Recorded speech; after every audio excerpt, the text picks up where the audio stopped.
નમસ્કાર, હું છું આપની સાથે રોશની. તમે જોઈ રહ્યા છો સાંજના સમાચાર. સમાચારની શરૂઆત કરીએ હેડલાઇન્સ.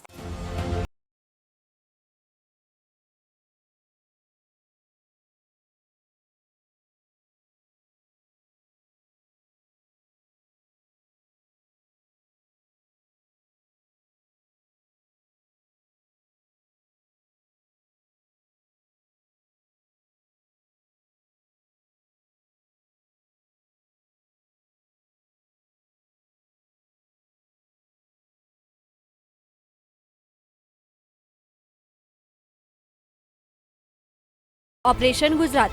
ઇન્દ્રનીલ રાજ્યગુરુએ કહ્યું, ભાજપ ગુજરાતને ગમતું નથી. કોંગ્રેસમાં હવે દમ નથી. 2022માં આમ આદમી પાર્ટીની સરકાર બનશે. રાજકોટમાં યુવક દર ઉનાળે BMW કારમાં દૈનિક 80 કિલો બરફ ચબૂતરામાં નાખી કબૂતરોને ઠંડક આપે છે. CR પાટીલ માફી માંગે. કૃષ્ણ સુભદ્રા અંગે પાટીલે આપેલા નિવેદનનો કોંગ્રેસે વિરોધ કર્યો. ભુજમાં ફોટો સળગાવતા કાર્યકર્તાઓની અટકાયત. ભાજપ આપમાં ભરતી મેળો, કોંગ્રેસમાં સન્નાટો. કમાભાઈ રાઠોડ બાદ પૂર્વ ધારાસભ્ય પ્રવીણ મારુ ભાજપમાં જોડાયા. ઇન્દ્રનીલ રાજ્યગુરુ હવે આપના થયા. સમાચાર મળી રહ્યા છે સાબરકાંઠાથી. ધુલેટા ગામના મહિલા સરપંચનો વિડીયો વાયરલ થયો છે. મહિલા સશક્તિકરણની વાતો વચ્ચે મહિલા સરપંચને કરવામાં આવી રહ્યા છે હેરાન. રાખીબેન રાઠોડ નામના મહિલા સરપંચનો વિડીયો વાયરલ થયો છે. તો પૂર્વ સરપંચ દ્વારા મહિલાને વારંવાર આપવામાં આવી રહી છે ધમકીઓ. પોલીસ સ્ટેશનમાં અનેકવાર રજૂઆતો કરવા છતાં મહિલા સરપંચની ફરિયાદ લેવાતી નથી. તો કંટાળેલા મહિલા સરપંચે સોશિયલ મીડિયામાં વિડીયો વાયરલ કર્યો છે. મોદી સરકારને નામે વિડીયો વાયરલ કરી મદદની માંગ કરી છે. તો વિડીયો વાયરલ થતાં ગાંભોઈ પોલીસ એક્શન મોડમાં આવી છે. તો ગાંભોઈ પોલીસે ધુલેટાના પૂર્વ સરપંચની અટકાયત પણ કરી છે. તો મહિલાએ પૂર્વ સરપંચની દાદાગીરીથી વિડીયો વાયરલ કર્યો હતો. ધુલેટા ગામના મહિલા સરપંચનો વિડીયો વાયરલ થયો છે. મહિલા સશક્તિકરણની વાતો વચ્ચે મહિલા સરપંચને કરવામાં આવી રહ્યા છે હેરાન. રાખીબેન રાઠોડ નામના મહિલા સરપંચનો વિડીયો વાયરલ થયો છે. તો પૂર્વ સરપંચ દ્વારા મહિલાને વારંવાર ધમકી આપવામાં આવતી હતી. પોલીસ સ્ટેશનમાં અનેકવાર રજૂઆતો કરવા છતાં મહિલા સરપંચની ફરિયાદ લેવાતી નહોતી. તો કંટાળેલા મહિલા સરપંચે સોશિયલ મીડિયામાં વિડીયો વાયરલ કર્યો છે. મોદી સરકારને નામે વિડીયો વાયરલ કરી મદદની માંગ કરી છે. તો વિડીયો વાયરલ થતાં ગાંભોઈ પોલીસ એક્શન મોડમાં આવી છે. ગાંભોઈ પોલીસે ધુલેટાના પૂર્વ સરપંચની અટકાયત કરી છે. મહિલાએ પૂર્વ સરપંચની દાદાગીરીથી વિડીયો વાયરલ કર્યો હતો. ડોક્ટર બાબા સાહેબ આંબેડકરની જન્મ જયંતિ નિમિત્તે અનુસૂચિત જાતિના વિદ્યાર્થીઓને મળતી શિષ્યવૃત્તિના લાભ માટે આવક મર્યાદામાં વધારો કરવામાં આવ્યો છે. આ વિશે માહિતી આપતા સામાજિક ન્યાય અને અધિકારિતા વિભાગના મંત્રી પ્રદીપ પરમારે જણાવ્યું કે રાજ્યના અનુસૂચિત જાતિના વિદ્યાર્થીઓને સહાયરૂપ થવા માટે આજે ડોક્ટર બાબા સાહેબ આંબેડકરની જન્મ જયંતિ નિમિત્તે રાજ્ય સરકારે અપાતી સહાયની આવક મર્યાદામાં નોંધપાત્ર વધારો કરીને ₹6 લાખ કરવાનો મહત્વનો નિર્ણય કર્યો છે, જેનો અંદાજે 1 લાખથી વધુ વિદ્યાર્થીઓને લાભ મળશે. તો મંત્રી પ્રદીપ પરમારે ઉમેર્યું હતું કે રાજ્યના અનુસૂચિત જાતિના વિદ્યાર્થીઓના સર્વાંગી અને આર્થિક વિકાસ માટે મુખ્યમંત્રી ભૂપેન્દ્ર પટેલના નેતૃત્વ હેઠળની અમારી સરકારે અનેકવિધ નવતર આયામો હાથ ધરીને આ વખતના અંદાજપત્રમાં પણ પૂરતા પ્રમાણમાં નાણાકીય જોગવાઈઓ કરી છે. ત્યારે આ વધારો આ વિદ્યાર્થીઓને સહાયરૂપ થવામાં મહત્વની ભૂમિકા અદા કરશે. તો રાજ્યના સરકારે લીધેલા મહત્વના નિર્ણયની વિસ્તૃત વિગતો આપતા મંત્રીએ કહ્યું હતું કે અનુસૂચિત જાતિની આવક મર્યાદામાં વધારો કરવાથી રાજ્ય સરકારની ઉપર ₹50 કરોડનું વધારાનું ભારણ વિદ્યાર્થીઓ વધી ઉપાડશે. અનામત વર્ગના વિદ્યાર્થીઓ માટે આવક મર્યાદા પહેલા ગ્રામીણ વિસ્તાર માટે ₹1.20 લાખ હતી, જ્યારે શહેરી વિસ્તારમાં પહેલા ₹1.50 લાખ હતી. જેને ધ્યાને લઈને વધુ વિદ્યાર્થીઓને લાભ મળે એ માટે આવક મર્યાદામાં સુધારો કરવામાં આવ્યો છે. ગુજરાત રાજ્ય સંયુક્ત કર્મચારી મોરચા પ્રેરિત અને અરવલ્લી જિલ્લા સંયુક્ત કર્મચારી મોરચા દ્વારા આયોજિત 14 એપ્રિલ પેન્શન બંધારણ અધિકાર દિવસની ઉજવણી જિલ્લાના મુખ્ય મથક એવા મોડાસાના પવિત્ર સ્થાન ઓધારી માતા મંદિરના સાનિધ્યમાં કરવામાં આવ્યું હતું. કાર્યક્રમમાં માલપુર બાયડ વિધાનસભાના ધારાસભ્ય જસુભાઈ પટેલ, મોડાસા વિધાનસભાના ધારાસભ્ય રાજેન્દ્રભાઈ ઠાકોર અને જિલ્લા સંયુક્ત કર્મચારી મોરચા સંઘના હોદ્દેદારો તરીકે પ્રાથમિક, માધ્યમિક, ઉચ્ચતર માધ્યમિક શિક્ષક સંઘ, વહીવટી સંઘ, આચાર્ય સંઘ તેમજ આરોગ્ય કર્મચારી સંઘ, તલાટી કર્મચારી સંઘ જેવા વિવિધ માન્ય સંઘોના પ્રમુખ, મહામંત્રીઓ, કારોબારી સંઘના હોદ્દેદારો તેમજ મોટી સંખ્યામાં કર્મચારીઓ, ભાઈઓ બહેનો ઉપસ્થિત રહ્યા હતા। કાર્યક્રમની શરૂઆતમાં સર્વધર્મ પ્રાર્થના, શાબ્દિક સ્વાગત અને ડોક્ટર ભીમરાવ આંબેડકર સાહેબની છબીને ફૂલહાર અર્પણ કરી મોરચાના હોદ્દેદારોએ જૂની પેન્શન યોજના બહાલ કરાવવા માટેના ફાયદા અને નવી પેન્શન યોજનામાં કર્મચારીઓને ભવિષ્યમાં થનાર નુકસાનની સૌને અવગત કરાવ્યા હતા અને રાજ્ય સરકાર સુધી આપણી લડતને અસરકારક રીતે અવાજ પહોંચાડવા ઉપસ્થિત ધારાસભ્યોને આવેદનપત્ર અર્પણ કરવામાં આવ્યું હતું। आज जूनी पेन्शन योजना की जगह नवी पेन्शन योजना जो लागू करी है सरकारे 1/4/2005 પછી અમારો મુખ્ય મુદ્દો છે જૂની પેન્શન યોજના અમારા તમામ કર્મચારીઓને લાગુ કરવામાં આવે। એ સિવાયના પણ ચારેક મુદ્દાઓ છે। 7મા પગાર પંચના ભથ્થા, ફિક્સ પગારી પ્રથા નાબૂદ કરવી। આ મુદ્દા માટે ગુજરાતમાં આજે સમગ્ર ગુજરાતમાં દરેક જગ્યાએ, જિલ્લામાં, દરેક તાલુકામાં ધારાસભ્યશ્રીને આવેદન આપવામાં આવ્યા છે અને આ યોજના લાગુ કરવા માટે માનનીય મુખ્યમંત્રી શ્રી ભૂપેન્દ્રભાઈ પટેલ સાહેબ, માનનીય CR પાટીલ સાહેબ, ભારતીય જનતા પાર્ટીના પ્રમુખ, આ બંને મહાનુભાવોને અમે પોતે લેખિત જાણ કરી છે અને 15 દિવસનો સમય આપીને કદાચ સરકાર સાથે અમારી હકારાત્મક ચર્ચા થાય એના માટેનો અમે સમય માગ્યો છે અને કદાચ એ સંજોગો વસાત મુલાકાત નહીં થાય તો 16મી પછી અમે અમારા આંદોલનના કાર્યક્રમો જાહેર કરવા। જે ધારાસભ્ય સાંસદ એમને જો પેન્શન મળતું હોય તો 30 થી 40 વર્ષ જે કર્મચારીઓ નોકરી કરતા હોય કે અમને આ પ્રકારનું જે કહી શકાય કે પેન્શન ના મળે એ ઘોર અન્યાય છે। એ પણ એક સેવાના ધર્મથી જ્યારે ધારાસભ્ય તરીકે ચૂંટાયા હોય અને જો એમને પેન્શન મળતું હોય સંસદ સભ્ય શ્રીને તો આ તો સરકારના કર્મચારીઓ છે। સરકારની યોજનાઓને પ્રજા સુધી લઈ જઈ પ્રજાના વિકાસ માટે અને એક નવી દિશા આપવાનું કામ કર્મચારી પોતાના પરિવારથી વિમુખ થઈને રાત દિવસ સરકારના કર્મચારી તરીકે નિષ્ઠાથી જ્યારે ફરજ બજાવે છે ત્યારે એનો અધિકાર છે ને એ અધિકાર એને મળવો જોઈએ એવું સ્પષ્ટ માનવું છે। આગામી સમયમાં ગુજરાત રાજ્ય સંયુક્ત કર્મચારી મોરચાની મિટિંગ થશે અને મિટિંગમાં જે એજન્ડાઓ નક્કી થશે એ એજન્ડા પ્રમાણે જિલ્લા મથકે જેમ આજે ભેગા થયા છે એમ રાજ્ય લેવલે દિલ્હી સુધી આંદોલન કરવા માટે સંયુક્ત મોરચાની અમારી સમગ્ર ટીમ તૈયાર છે। મહામંત્રી તાલુકા ગુજરાત રાજ્ય કર્મચારી મોરચો અરવલ્લી જિલ્લા કર્મચારી મોરચાના સંયુક્ત અરવલ્લી જિલ્લા પ્રાથમિક શિક્ષક સંઘના આહવાનથી આજરોજ 14મી એપ્રિલ વધારી માતાજીના મંદિર ખાતે માન્ય ધારાસભ્યશ્રીઓનું આવેદનપત્ર આપી આ કાર્યક્રમ હતો।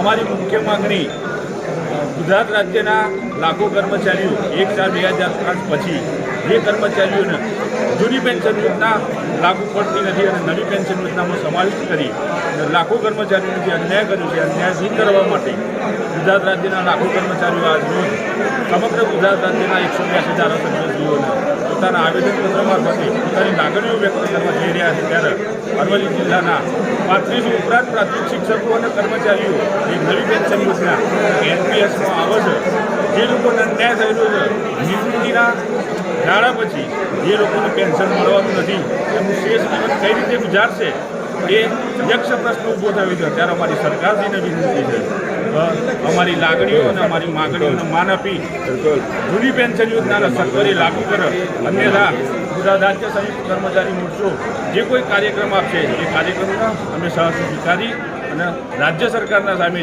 જે કોઈ લડત કરવી પડશે એ લડત કરવા માટે અમે બંધાયેલા છીએ। જય હિન્દ, જય ભારત।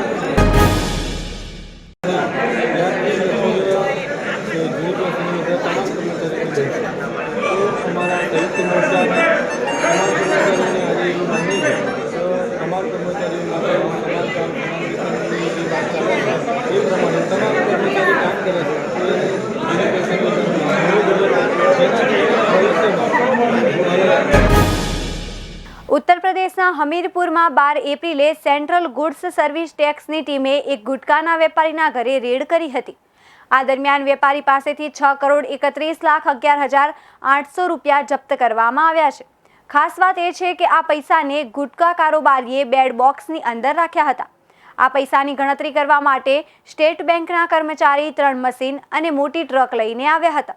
લગભગ 18 કલાકની ગણતરી પછી રૂપિયાને ટ્રકમાં ભરીને લઈ જવામાં આવ્યા તો ટીમની સાથે આવેલા ડેપ્યુટી કમિશનરે આ અંગે કંઈ પણ કહેવાનો ઇનકાર કર્યો છે. તેમણે માત્ર એટલું જ કહ્યું હતું કે જોઈન્ટ કમિશનરે સર્ચ વોરંટ આપ્યું હતું, એની પર આ કાર્યવાહી કરવામાં આવી છે. સમીરપુરમાં રહેતા ગુટકાના વેપારી જગત ગુપ્તાને ત્યાં સેન્ટ્રલ ગુડ્સ સર્વિસ ટેક્સની ટીમે રેડ કરી હતી. 15 સભ્યની ટીમ દ્વારા કરવામાં આવેલી આ કાર્યવાહી 12 એપ્રિલના સવારના 6 વાગ્યાથી શરૂ થઈ હતી, જે 13 એપ્રિલની સાંજ સુધી ચાલી હતી. રાત થતાં બેંકના કર્મચારીઓ રૂપિયા રાખવા માટે મોટી 3 ટ્રક લઈને પહોંચ્યા હતા. ટ્રકમાં રૂપિયા મૂકીને એને હમીરપુરની સ્ટેટ બેંકમાં મોકલવામાં આવ્યા છે. હાલ એમ કહેવાઈ રહ્યું છે કે વેપારીએ જીએસટી ડોક્યુમેન્ટમાં જે હેરાફેરી કરી છે એ અલગ છે. બોક્સમાં ભરેલા રૂપિયા કરોડોમાં હોવાનું અનુમાન લગાવવામાં આવી રહ્યું છે. સેન્ટ્રલ ગુડ્સ સર્વિસ ટેક્સની ટીમની સાથે આવેલા ડેપ્યુટી કમિશનરે જણાવ્યું હતું કે તેમને જોઈન્ટ કમિશનરે સર્ચ વોરંટ આપ્યું હતું. એ અંતર્ગત કાર્યવાહી થઈ છે. સાબરકાંઠા જિલ્લાના વડાલીમાં ડોક્ટર બાબા સાહેબ આંબેડકરની જન્મ જયંતિની ઉજવણી કરવામાં આવી. આજે સમગ્ર દેશ બંધારણના ઘડવૈયા એવા ડોક્ટર બાબા સાહેબ આંબેડકરની 131મી જન્મ જયંતિની ઉજવણી કરી રહ્યું છે. ત્યારે આંબેડકરનો બંધારણ ઘડવામાં અમૂલ્ય ફાળો રહેલો છે. ત્યારે ડૉક્ટર ભીમરાવ રામજી આંબેડકરનો જન્મ 14મી એપ્રિલ 1891માં મહુ મધ્યપ્રદેશ ખાતે એક સામાન્ય કુટુંબમાં થયો હતો. ત્યારે આજના પાવન અવસર પર ડૉક્ટર બાબા સાહેબ આંબેડકરની 131મી જન્મ જયંતિની વડાલીમાં ઉલ્લાસભેર ઉજવણી કરવામાં આવી હતી. જેમાં વડાલી શહેરના આંબેડકર નગરથી ભવ્ય શોભાયાત્રા નીકળી હાઈવે રોડ થઈ ઉમિયા પાર્ક ખાતે પહોંચી હતી. ત્યારે આ ભવ્ય શોભાયાત્રા હાઈવે રોડ પર પહોંચતા જ વિશ્વ હિન્દુ પરિષદ કાર્યકરો સહિત સામાજિક આગેવાનો, મુસ્લિમ સમાજના આગેવાનો દ્વારા સ્વાગત કરવામાં આવ્યું હતું. ત્યારે આ ભવ્ય શોભાયાત્રામાં વણકર સમાજ, યુવા સંગઠનના યુવાનો સહિત ભાઈઓ બહેનો મોટી સંખ્યામાં જોડાયા હતા અને ડૉક્ટર બાબા સાહેબ આંબેડકરની 131મી જન્મ જયંતિની ઉલ્લાસભેર ઉજવણી કરવામાં આવી હતી. હાલ ઉનાળાની કાળઝાળ ગરમીમાં માણસો સહિત પારેવા પણ અકળાઈ ઉઠતા હોય છે. જો કે તેઓ પોતાની વેદના વર્ણવી શકતા નથી. શહેરનો એક યુવાન આ અબોલ પારેવાની વેદનાને સારી રીતે જાણી ચૂક્યો છે અને એટલે જ છેલ્લા 9 વર્ષથી આ યુવાન BMW કારમાં 80 કિલો જેટલો બરફ લઈને આવી રેસકોર્સમાં કબૂતરોને ઠંડક કરાવે છે. યુવાનની આ અનોખી સેવાને જોઈને લોકો તેની ભરપૂર પ્રશંસા કરે છે. જાણવા મળતી વિગતો મુજબ રાજકોટ શહેરમાં એક અનોખો યુવાન છે. કૌશિકભાઈ કનારા નામનો યુવાન પોતાની BMW કારમાં બરફની પાટ લઈને રેસકોર્સના ચબૂતરામાં નાખે છે અને કબૂતરોને ઠંડક આપી રહ્યો છે. ઉનાળામાં આકરા તાપમાં આ યુવાન દરરોજ 80 કિલો બરફ વડે કબૂતરોને ઠંડક કરાવે છે. તેની અનોખી સેવા વર્ષ 2013થી અવિરત ચાલી રહી છે. તો આગામી વર્ષોમાં પણ શક્ય હોય ત્યાં સુધી આ સેવા ચાલુ રાખવાનો નિર્ધાર કૌશિકભાઈએ કર્યો છે. કૌશિકભાઈ કનારાના જણાવ્યા મુજબ વર્ષ 2013થી ઉનાળાના 4 મહિના મારી BMW કારમાં 60થી 80 કિલોની બરફની પાટ લઈ આવું છું અને આ બરફની પાટ રેસકોર્સના ખુલ્લા મેદાનમાં નાખું છું કે જ્યાં રોજ અનેક કબૂતર પાણી પીવા આવે છે. મારો નિયમ છે કે આ કામ કર્યા બાદ જ બપોરે ઘરે જમવા જાઉં છું. મારું આ કામ નિહાળીને હવે અન્ય લોકો પણ બરફ મુક્તા થયા છે. ઉપરાંત દર વર્ષે રતનપરમાં અનાથ દીકરીઓને જમાડી જન્મદિવસ ઉજવું છું તેમજ માતા પિતાની તિથિમાં વૃદ્ધોને જમાડું છું. આવા કાર્યો કરીને મને એક અનોખો આનંદ મળે છે. રાજ્યમાં સરકારી કર્મચારીઓ પેન્શન સહિતના પ્રશ્નોને લઈને વિરોધ કરી રહ્યા છે. આજે આંબેડકર જયંતિ નિમિત્તે અમદાવાદ મ્યુનિસિપલ કોર્પોરેશન સ્કૂલના શિક્ષકો સાળંગપુર ખાતેની પ્રતિમા પાસે એકઠા થઈ વિરોધ કરી રહ્યા હતા. વિરોધ કરી રહેલા શિક્ષકોને પોલીસે રોક્યા હતા તો અમદાવાદના સાળંગપુરમાં શિક્ષકો ભેગા થઈ બેનર સાથે પડતર પ્રશ્નોને લઈને વિરોધ કરી રહ્યા હતા. શિક્ષકોની માંગ છે કે તમામ શિક્ષકોને જૂની પેન્શન યોજના પ્રમાણે પેન્શન આપવામાં આવે, જિલ્લાના શિક્ષકોની જેમ 4200 ગ્રેડ પે આપવામાં આવે અને 7મા પગાર પંચના લાભ તાત્કાલિક ધોરણે આપવામાં આવે. શિક્ષકો રોડ પર વિરોધ કરી રહ્યા હતા ત્યારે પોલીસે તેમને રોકીને વિરોધ પ્રદર્શન કરતા અટકાવ્યા હતા. અમદાવાદ મ્યુનિસિપલ શિક્ષણ મંડળના પ્રમુખ મનોજ પટેલે જણાવ્યું હતું કે પેન્શન સહિતના લાભ ન મળે તો શિક્ષકોને મુશ્કેલી પડે છે. સમાન કામ છે છતાં શિક્ષકોના વેતનમાં ફેરફાર છે. અમારી માંગણીઓને લઈને અમે રજૂઆત કરીએ છીએ, છતાં માંગણીઓ પૂરી નહીં થાય તો રાજ્યના 1.50 લાખ શિક્ષકો આગામી દિવસોમાં વિધાનસભાનો ઘેરાવ કરશે. ગુજરાત વિધાનસભા ચૂંટણી પહેલા કોંગ્રેસને મોટો ઝટકો લાગ્યો છે. સૌરાષ્ટ્રના બે દિગ્ગજ નેતાઓ આમ આદમી પાર્ટીમાં જોડાયા છે. તો મળતી જાણકારી અનુસાર કોંગ્રેસના પૂર્વ ધારાસભ્ય ઇન્દ્રનીલ રાજ્યગુરુ તથા રાજકોટ કોંગ્રેસના કોર્પોરેટર વસરામ સાગઠિયા આપમાં જોડાયા છે. ઇન્દ્રનીલ રાજ્યગુરુ ઘણા સમયથી કોંગ્રેસથી નારાજ હતા. તો વિધાનસભા ચૂંટણી પહેલા ગુજરાત કોંગ્રેસને મોટો ઝટકો લાગ્યો છે. બંને નેતાઓ આજે જ આમ આદમી પાર્ટીમાં જોડાશે. તો ગુજરાત કોંગ્રેસ પાસે પોતાની વાત મનાવ્યા બાદ પણ ઇન્દ્રનીલ રાજ્યગુરુએ સમાધાન કર્યું ન હતું. થોડા દિવસ પહેલા રાજકોટ કોંગ્રેસના આગેવાનોની બેઠક મળી હતી. તો ગુજરાત કોંગ્રેસના પ્રભારી અને પ્રમુખની હાજરીમાં બેઠક થઈ હતી. થોડા દિવસો પહેલા જ નેતા ઇન્દ્રનીલ રાજ્યગુરુએ ભાવનગરના પ્રભારી પદેથી રાજીનામું આપી દીધું હતું. તો આ સાથે તેઓ કોંગ્રેસ સાથે છેડો ફાડે તેવો ગણગણાટ શરૂ થયો હતો. ત્યારે ઇન્દ્રનીલ રાજ્યગુરુ નારાજ થતા તેમને મનાવવાના પ્રયાસ કરાવવામાં આવી રહ્યા હતા. તે સમયે ઇન્દ્રનીલ રાજ્યગુરુએ જણાવ્યું હતું કે પહોંચી ન શકવાના કારણે ભાવનગરના પ્રભારી તરીકે રાજીનામું આપ્યું છે. હાલ સુરેન્દ્રનગરના ઉપપ્રમુખ તરીકે મારી ફરજ ચાલુ છે. મારી કોંગ્રેસ સાથે કોઈ નારાજગી નથી. જે વાત સામે આવી છે તે માત્ર અફવા છે. પેટ્રોલ ડીઝલના ભાવમાં વધારો અને પર્યાવરણને લઈ લોકોમાં આવેલી જાગૃતતાના કારણે લોકો ઇલેક્ટ્રિક વાહનોની ખરીદી તરફ વળ્યા છે. હાલમાં જ આવેલા ફેડરેશન ઓફ ઓટોમોબાઇલ્સ ડીલર્સ એસોસિએશનના આંકડા મુજબ 2021-22માં 4.29 લાખ ઇલેક્ટ્રિક વાહનો વેચાયા છે, જે ગત વર્ષની સરખામણીએ 3 ગણાનો વધારો બતાવે છે. વર્ષ 2020-21માં 1.34 લાખ ઇલેક્ટ્રિક વાહનો વેચાયા હતા, જ્યારે કે 2019-20માં આ સંખ્યા 1.68 લાખ પર પહોંચી હતી. ઇલેક્ટ્રિક સ્કૂટર ખરીદનાર નિખિલ શાહે જણાવ્યું કે પેટ્રોલના હાલના ભાવ મુજબ 1 કિલોમીટર દીઠ 3 રૂપિયાનો ખર્ચ થાય છે, જ્યારે તેમણે ખરીદેલા ઇલેક્ટ્રિક સ્કૂટરનો કિલોમીટર દીઠ ખર્ચ માત્ર 15 થી 20 પૈસા જ આવે છે. કારની ખરીદીનો ખર્ચ પણ કિલોમીટર દીઠ 1 રૂપિયાનો જ થાય છે. તો ઇલેક્ટ્રિક વાહનોની ખરીદીમાં સૌથી મોટો ઉછાળો ટુ વ્હીલરની ખરીદીમાં આવ્યો છે. આ વર્ષે 2.31 ઇલેક્ટ્રિક ટુ વ્હીલર વેચાયા છે. તો પાછલા વર્ષે તો માત્ર 41,046 ટુ વ્હીલર વાહન જ વેચાયા હતા. ઇલેક્ટ્રિક ફોર વ્હીલરની વાત કરીએ તો એક વર્ષ પહેલા માત્ર 4,984 ફોર વ્હીલર વેચાયા હતા, જેનો આંકડો આ વર્ષે વધીને 17,802 પર પહોંચ્યો છે. અમદાવાદમાં પણ ઇલેક્ટ્રિક વાહનની ખરીદીમાં નોંધપાત્ર વધારો થયો છે. તો આરટીઓ અધિકારી ઋતુરાજ દેસાઈએ જણાવ્યું કે વર્ષ 2020માં માત્ર 344 ઇલેક્ટ્રિક વાહનોનું રજીસ્ટ્રેશન થયું હતું. આંકડો 2021માં વધીને આખા વર્ષમાં 1495 થયો છે, જ્યારે 2022ના પ્રથમ 4 મહિનામાં જ 1468 લોકોએ ઇલેક્ટ્રિક વાહનો ખરીદ્યા છે.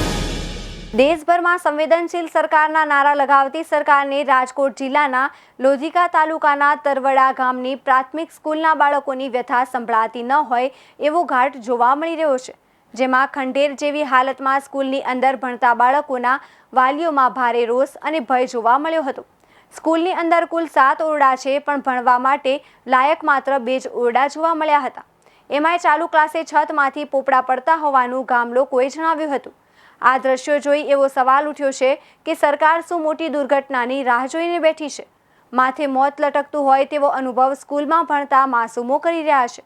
સ્કૂલમાં કુલ 7 ઓરડા છે, પરંતુ એની હાલત જર્જરિત હોવાથી હાલ માત્ર 2 ઓરડામાં ધોરણ 1 થી 5ના વિદ્યાર્થીઓ જીવના જોખમે અભ્યાસ કરવા મજબૂર બન્યા છે.